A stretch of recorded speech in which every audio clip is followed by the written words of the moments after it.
1976 and NDPS Act 1985 as amended এই অনুযায়ী এই বাড়িকে ফ্রিজ করা হচ্ছে এই কেসের চূড়ান্ত নিষ্পত্তি হওয়া পর্যন্ত। এবার মাদক বা প্রতারণার মামলায় খালাস মিললেই আর কেল্লাফতে নয়, মাদক পাচার করে বা প্রতারণা করে উপার্জন করা সম্পত্তিতেও এবার থাবা বসাবে পুলিশ। আদালতের নির্দেশে দেন ডোমকল মহকুমার এমনই চোখ ধাঁধানো 3টি বাড়িতে রীতিমতো ফ্লেক্স ঝুলিয়ে ফ্রিজ করলো জেলা পুলিশ। জানানো হলো মামলার নিষ্পত্তির আগে কোনোভাবেই এই বাড়ি বিক্রয় বা হস্তান্তর করা যাবে না।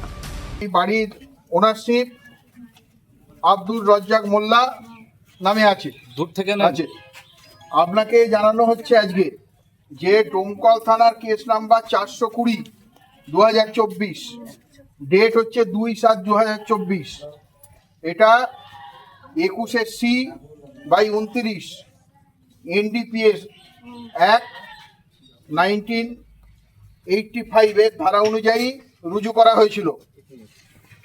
এইটাতে তদন্ত করতে গিয়ে যেটা কোর্ট এই ব্যাপারে নিশ্চিত হয়েছে যে এই বাড়ি যে হয়েছে সেইটাতে 1 মিনিট আমি কোর্টের অর্ডার শোনাচ্ছি আপনার না।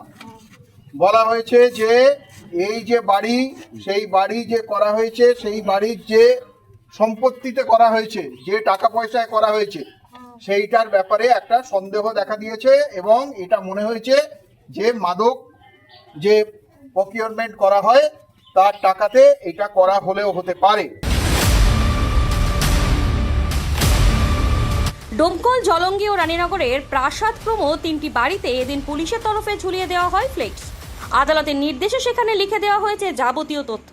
প্রায় 4 কোটি টাকা মূল্যের ওই সম্পত্তি কিভাবে তৈরি হয়েছে তার প্রমাণ দিতে না পারায় আদালত ওই নির্দেশ দিয়েছে বলে জানা গিয়েছে পুলিশ সূত্রে। মাদক মামলায় অভিযুক্ত ডোমকলের আলীনগরের গ্রামের আব্দুর রাজ্জাক মোল্লার 73 লক্ষ টাকার বাড়ি মামলা চলাকালীন সময়ে বাজেয়াপ্ত করেছে আদালত। অন্যদিকে রানীনগরের প্রতারণার মামলায় অভিযুক্ত সাইবুর ইসলাম চৌধুরী ও জলঙ্গির আনিউল হক মণ্ডলের বাড়িতে একইভাবে ফ্লেক্স ঝুলিয়ে ফ্রিজ করেছে জেলা পুলিশ। দেখাবো আপনাদের সেই ঘটনার ছবি।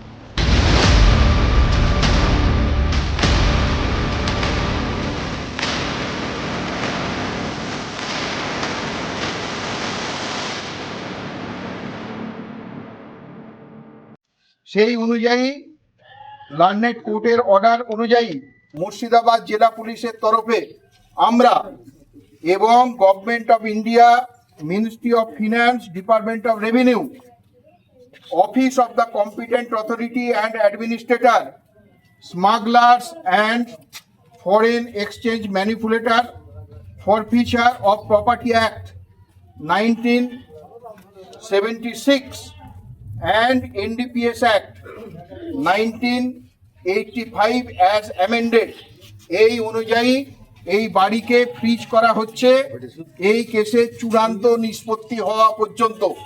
ততদিন পর্যন্ত এই বাড়ি কারুর নামে আপনারা ট্রান্সফার করতে পারবেন না, এই বাড়ি অন্য কোনোভাবে হস্তান্তর করতে পারবেন না, বিক্রয় করতে পারবেন না। তার জন্যে কোর্ট এই অর্ডার দিয়েছে, সেই অনুযায়ী আমরা এখানে এই নোটিশ মুর্শিদাবাদ জেলা পুলিশের তরফে সাটিয়ে দিয়ে গেলাম এবং এলাকার মানুষের উপস্থিতিতে এটা আমরা সাটিয়ে দিয়ে গেলাম। এই কাগজ কোর্টে দেখাবেন, কোর্টে দেখাবেন, কোর্টে দেখাবেন এই কাগজ। আমরা এই কাগজ আমরা কোর্টে অর্ডার দিয়েছে, সেই কোর্টের অর্ডার অনুযায়ী কোর্টের অর্ডার দিয়েছে, কোর্ট অর্ডার অনুযায়ী আপনি কোর্টে গিয়ে বলবেন। আপনাকে আপাতত যে অর্ডার দেওয়া হয়েছে সেই অর্ডার অনুযায়ী এইটা ফ্রিজ করা হলো। আমার শ্বশুরের মার জমি